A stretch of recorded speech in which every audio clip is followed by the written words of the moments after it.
Hello friends. आज हम प्रबोधन काल के बारे में देखेंगे कि कल हमने जो देखा था वो क्या देखा था। वो देखा था पुनर्जागरण के बारे में। आज हम प्रबोधन काल के बारे में जानेंगे। तो प्रबोधन काल क्या होता है? यूरोप में 14वीं से 17वीं सदी के बीच का एक महत्वपूर्ण ऐतिहासिक काल था, है ना। जो प्रबोधन के पहले क्या हुआ था? पुनर्जागरण काल हुआ था, है ना।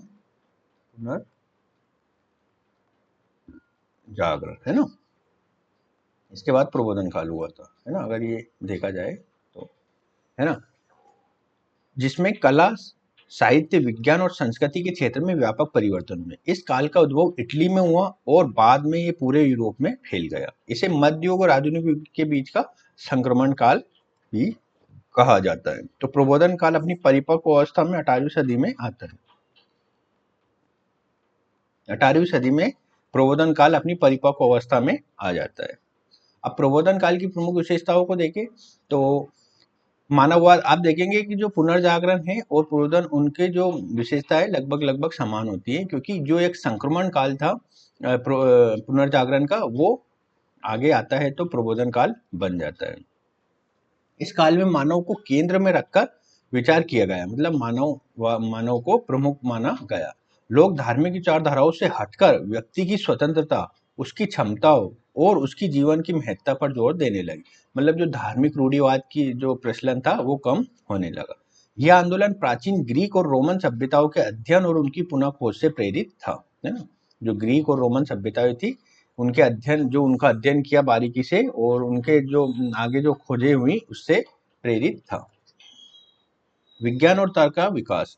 इस काल में वैज्ञानिक सोच और तर्क का उदय हुआ। लोग धार्मिक आस्थाओं की जगह विज्ञान पर भरोसा करने लगे। गैलीलियो, कोपरनिकस, केपलर जैसे वैज्ञानिकों ने ब्रह्मांड के बारे में नई धारणाएं प्रस्तुत की। कला और साहित्य का पुनर्जागरण। प्रबोधन काल में कला और साहित्य में भी व्यापक परिवर्तन आए। जैसे Leonardo da Vinci, Michelangelo, Rafale जैसे महान कलाकारों ने मानव शरीर की सुंदरता और प्रकृति की विविधताओं को अपनी कलाओं में उकेरा।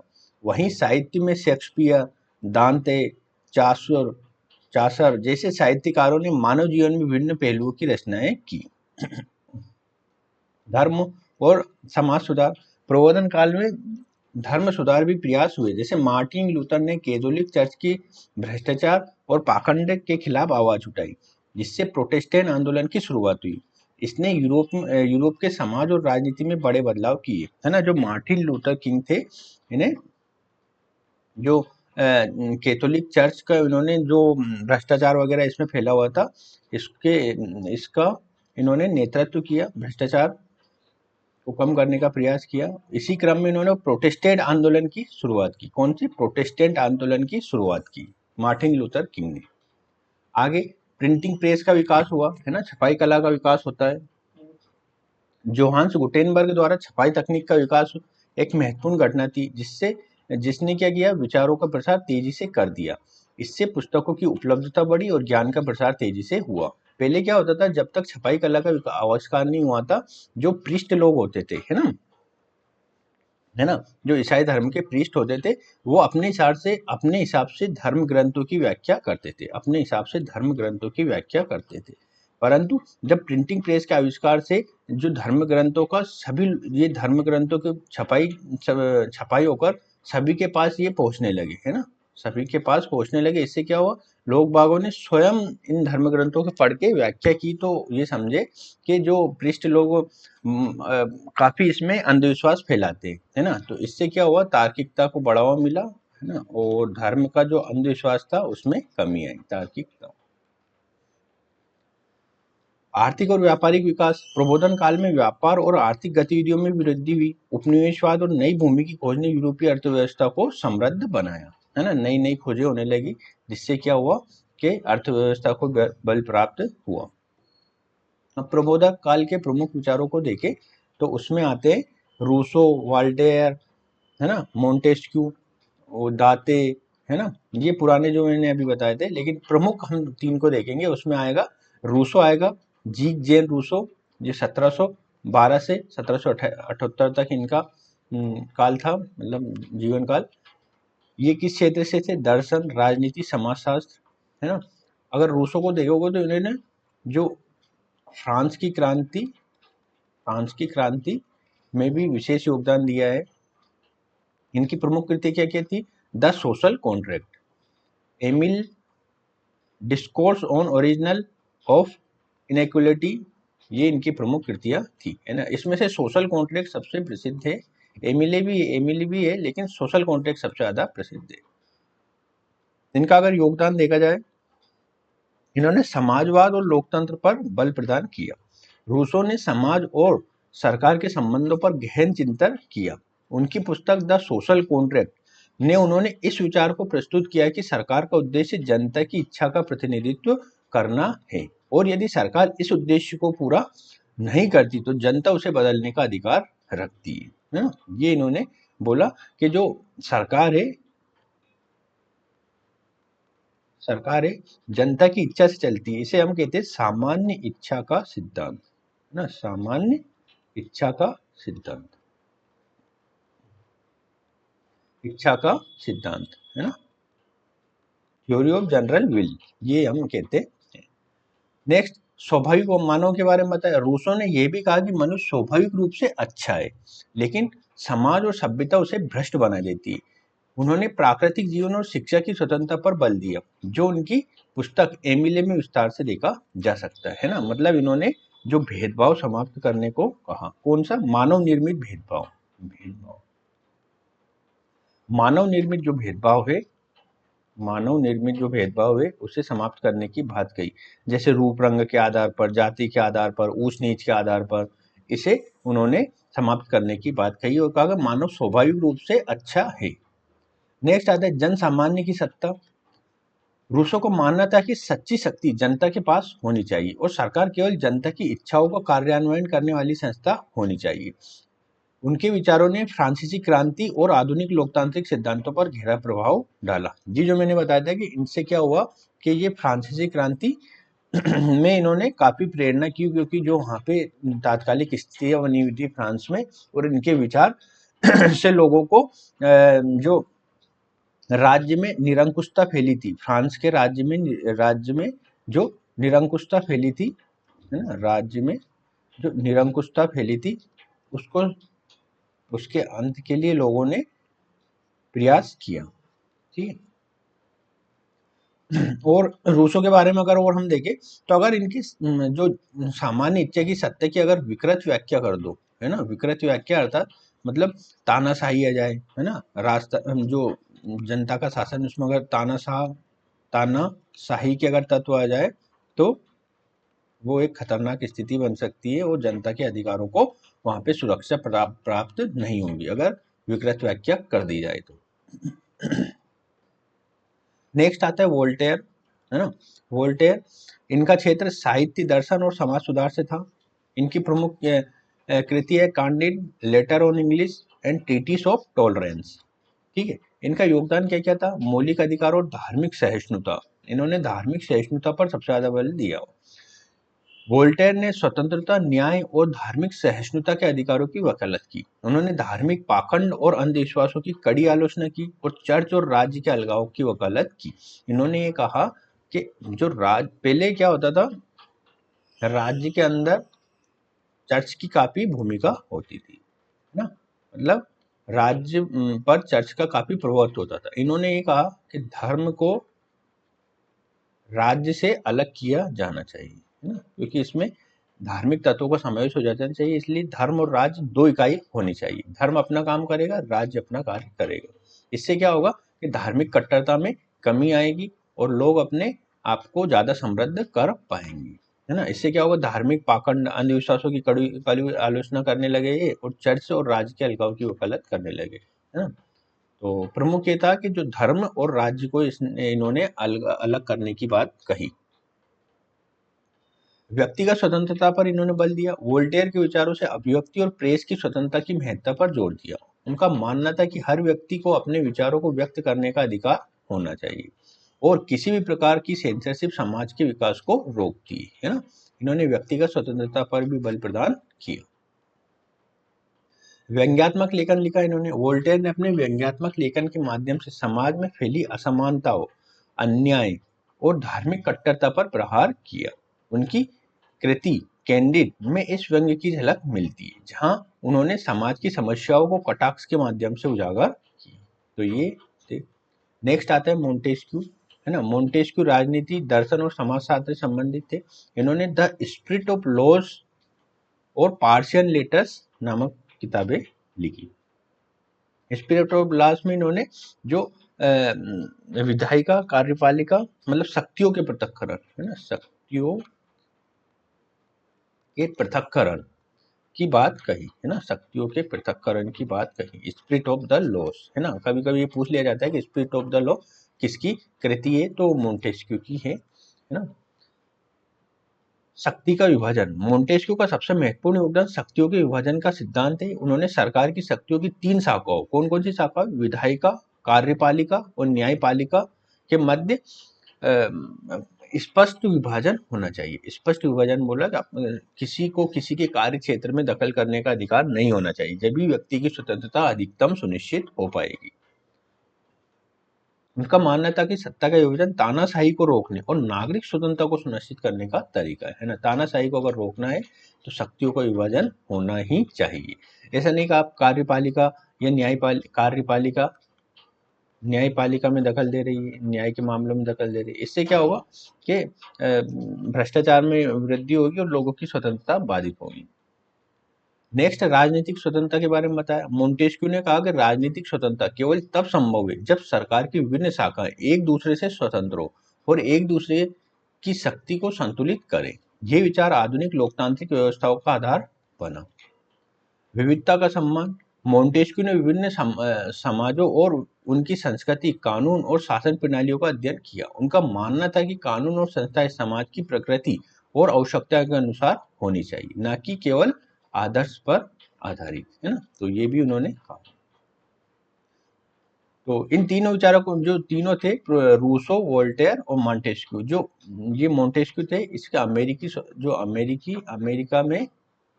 अमेरिका में शक्तियों का विभाजन है, अमेरिका में शक्तियों का जो विभाजन है, इनके विचारों से प्रेरित होकर किया गया मोंटेस्क्यू के। इन तीनों विचारकों ने प्रबोधन काल के दौरान समाज, राजनीति और स्वतंत्रता के विचारों को नया रूप दिया। इन विचारों ने आधुनिक लोकतांत्रिक समाज की नींव रखी और फ्रांसीसी क्रांति, अमेरिकी क्रांति, अन्य प्रमुख ऐतिहासिक घटनाओं पर गहरा प्रभाव डाला। अब प्रबोधन काल का अगर परिणाम को देखा जाए तो क्या हुआ, प्रबोधन काल ने यूरोप और दुनिया पर गहरे और दूरगामी प्रभाव डाले। इसके परिणाम स्वरूप समाज, राजनीति, धर्म, विज्ञान, कला और शिक्षा के क्षेत्र में महत्वपूर्ण परिवर्तन हुए। यहाँ प्रबोधन काल के प्रमुख परिणामों का वर्णन किया जा रहा है। कौन कौन से, जैसे मानववाद और व्यक्तिगत स्वतंत्रता का उदय होने लगा, है ना। लोग अपने आप को स्वतंत्र, अपनी स्वतंत्रता पर बल देने लगे और धर्म के आडंबर, है ना, चर्च के आडंबर या चर्च के अधिक प्रभाव को कम करने पर ये बल देने लगे। प्रबोधन काल ने मानवता और व्यक्तिगत स्वतंत्रता को केंद्र में रखा।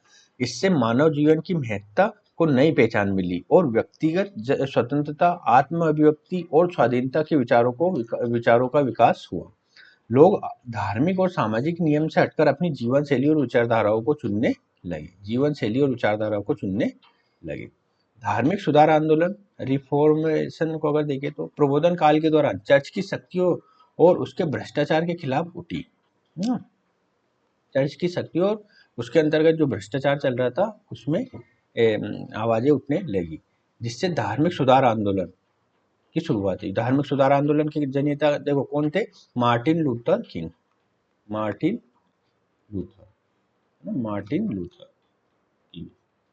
इन्होंने प्रोटेस्टेंट आंदोलन चलाया।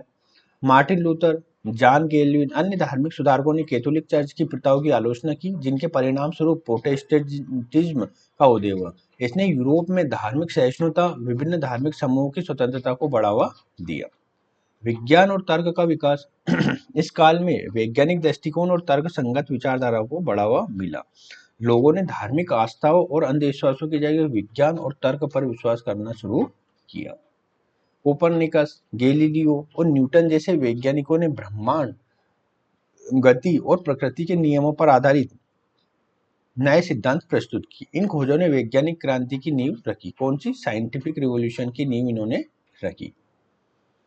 कला और साहित्य का पुनर्जागरण माना जाता है इसका परिणाम के रूप में। प्रबोधन काल में कला और साहित्य के क्षेत्र में व्यापक परिवर्तन हुए। मानवता, प्रकृति, जीवन के विभिन्न पहलुओं को अधिक यथार्थवादी और सौंदर्यपूर्ण रूप से प्रस्तुत किया गया। इसके अंतर्गत हम देखेंगे तो Leonardo da Vinci, Michelangelo, Raphael, Shakespeare जैसे कलाकारों और साहित्यकारों ने कला और साहित्य को नई ऊंचाइयों तक पहुंचाए। राजनीतिक विचारों पर का विकास हुआ। प्रबोधन काल ने आधुनिक राजनीतिक विचारधाराओं का विकास किया। मोंटेस्क्यू, रूसो, वोल्टेयर जैसे विचारकों ने लोकतंत्र, शक्ति का विभाजन, जन सामान्य की सत्ता के विचारों को बढ़ावा दिया। इन विचारों ने फ्रांसीसी क्रांति, अमेरिकी क्रांति और अन्य राजनीतिक आंदोलनों को प्रेरित किया और आधुनिक लोकतांत्रिक व्यवस्था की नींव रखी। आर्थिक विकास और उपनिवेशवाद। प्रबोधन काल ने व्यापार और अर्थव्यवस्था में भी बड़े बदलाव किए। नई भूमि की खोज और व्यापारिक मार्गों की स्थापना ने यूरोपीय अर्थव्यवस्था को समृद्ध किया। इस दौरान उपनिवेशवाद का भी उदय हुआ, जिससे यूरोपीय देशों ने अन्य महाद्वीपों पर अपनी सत्ता स्थापित की। इसका प्रभाव कई देशों और सभ्यताओं पर पड़ा। क्या हुआ कि जब आर्थिक बहुत सारे मार्ग खोजे जाने लगे, तो जो यूरोप के शक्तिशाली देश थे, जैसे ब्रिटेन, है ना, ब्रिटेन, इटली, है ना, ब्रिटेन, इटली, फ्रांस, इन्होंने अन्य जगह जाकर अपने उपनिवेश स्थापित किए, जैसे अफ्रीका में हो गए, अफ्रीका, एशिया जैसे देशों में, एशिया जैसे महाद्वीपों में इन्होंने अपने उपनिवेश स्थापित किए, है ना। इससे क्या होगा, साम्राज्यवादी प्रतिस्पर्धा प्रारंभ हो जाएगी। ये जो यूरोप के देश थे, इन्होंने साम्राज्यवादी प्रतिस्पर्धा प्रारंभ कर दी उपनिवेशवाद के माध्यम से। इससे विभिन्न देशों और सभ्यताओं पर गहरा प्रभाव पड़ा। छपाई कला का प्रचार। जोहान्स गुटेनबर्ग द्वारा छपाई की तकनीक के विकास ने ज्ञान के प्रसार में तेजी कर दी। इससे पुस्तकों की उपलब्धता बढ़ी और शिक्षा को बढ़ावा मिला। सामान्यतः देखो, जब प्रिंटिंग प्रेस का आविष्कार हो गया, तो जो वास्तविक चीजें थी, है ना, वास्तविक चीजें जो थी वो लोगों तक पहुंचाई जाने लगी। आप देखो, किसी के कहने पर कम विश्वास करोगे, जबकि अगर वही चीज आप कहीं पढ़ लोगे तो ज्यादा विश्वास करोगे, है ना। क्योंकि कोई किस ढंग से कह रहा है, कैसे कह रहा है, उसका लहजा क्या है, किस तरीके से कह रहा है, उससे अंतर आ जाता है। लेकिन जो लिखा हुआ है उसको आप अपने अर्थों में समझते हैं कि क्या वास्तविकता से ये कहना चाह रहा है। छपाई कला के प्रसार ने भी लोगों की तर्क शक्ति में बढ़ावा दिया, है ना। धार्मिक ग्रंथों की व्याख्या इसलिए इसको ज्यादा महत्व दिया जाता है कि जो धार्मिक ग्रंथ है उसकी व्याख्या जो पृष्ठ लोग करते थे, है ना, पादरी लोग करते थे। अब वो उनके हिसाब से कर देते थे, उनको जो ठीक लगता था, है ना, थोड़ा बहुत ऊपर नीचे कर देते थे। परंतु जब इन किताबों की, धार्मिक किताबों की बिक्री होने लगी, लोग इन्हें स्वयं पढ़ने लगे, तो वो चीजें समझने लगे वास्तविकता में लिखा हुआ क्या है। तो इससे तर्क और ज्ञान में वृद्धि हुई। इससे विचारों को ज्ञान और इस इसने विचारों और ज्ञान के व्यापक प्रसार में महत्वपूर्ण भूमिका निभाई और समाज में सुधार और नवाचार को तेज किया। शिक्षा का विस्तार हुआ। प्रबोधन काल में शिक्षा के क्षेत्र में व्यापक सुधार हुए। पुराने धार्मिक शिक्षाओं की जगह तर्क, विज्ञान और मानविकी के अध्ययन को बढ़ावा दिया गया। विश्वविद्यालयों और शिक्षण संस्थाओं की स्थापना ने शिक्षा को अधिक सुलभ बनाया और ज्ञान का प्रसार किया। सामाजिक सुधार भी हुए। प्रबोधन काल में समाज सुधार के लिए भी कई आंदोलन हुए। इस काल में महिला अधिकार, दासता का उन्मूलन और सामाजिक समानता जैसे मुद्दों पर विचार किया गया। सामाजिक असमानता और अन्याय के खिलाफ लड़ाई शुरू हुई, जो आगे चलकर आधुनिक समाज सुधार आंदोलनों का आधार बनी। आधुनिक युग की नींव डली। प्रबोधन काल ने आधुनिक युग की नींव रखी। इस काल के विचारों और परिवर्तन ने आधुनिक पश्चिमी सभ्यता के विकास में महत्वपूर्ण भूमिका निभाई, है ना। विज्ञान, तर्क, व्यक्तिगत स्वतंत्रता और लोकतांत्रिक सिद्धांतों के विकास ने दुनिया को एक नए रास्ते पर ले जाने में मदद की, है ना। अमेरिकी क्रांति पर भी, मतलब जो अमेरिका में रिवॉल्यूशन हुआ, अमेरिकी क्रांति, फ्रांस की क्रांति, ये चीज़ों पर इसका काफ़ी प्रभाव देखा जाता है। जैसे मोंटेस्क्यू ने वहाँ पे शक्तियों के पृथक्करण को बढ़ावा दिया, है ना। मोंटेस्क्यू ने शक्तियों का पृथक्करण, है ना। मोंटेस्क्यू कौन है, मैंने अभी बताया था, आप कमेंट सेक्शन में लिखकर बताइए शक्तियों का पृथक्करण उन्होंने कैसे होता है। निष्कर्ष रूप में हम ये लिख सकते हैं, प्रबोधन काल ने तर्क, विज्ञान, मानववाद, स्वतंत्रता को बढ़ावा देकर मध्ययुगीन सोच से समाज को मुक्त किया। इसने आधुनिक युग की नींव रखी, जिसमें व्यक्ति की स्वतंत्रता, लोकतंत्र और वैज्ञानिक दृष्टिकोण महत्वपूर्ण बन गए, है ना। जो पहले मध्यकाल में जो सामंती दृष्टिकोण था, है ना, सामंती दृष्टिकोण था, उसको समाप्त करके प्रबोधन काल ने आधुनिक युग की शुरुआत की, है ना, आधुनिक युग की शुरुआत की, जिसमें जिसमें क्या था, स्वतंत्रता स्वतंत्रता लोकतंत्र स्वतंत्रता, लोकतंत्र और वैज्ञानिक दृष्टिकोण, है ना, ये वैज्ञानिक दृष्टिकोण को बढ़ावा मिला। तो हम ये निष्कर्ष में कह सकते हैं कि प्रबोधन काल ने लोगों के जीवन में व्यापक परिवर्तन किया। ठीक है, अगले वाले वीडियो में हम अमेरिका से संबंधित बातें देखेंगे, मतलब अमेरिकी क्रांति को देखेंगे, अमेरिका स्वतंत्रता संग्राम को देखेंगे, अमेरिका में जो संविधान कैसे निर्मित हुआ वो देखेंगे, अमेरिका में उसके बाद गृह युद्ध होता है, उसको कैसे जो इब्राहिम लिंकन ने समाप्त किया, पूरा अमेरिका के बारे में देखेंगे। तब तक के लिए नमस्कार।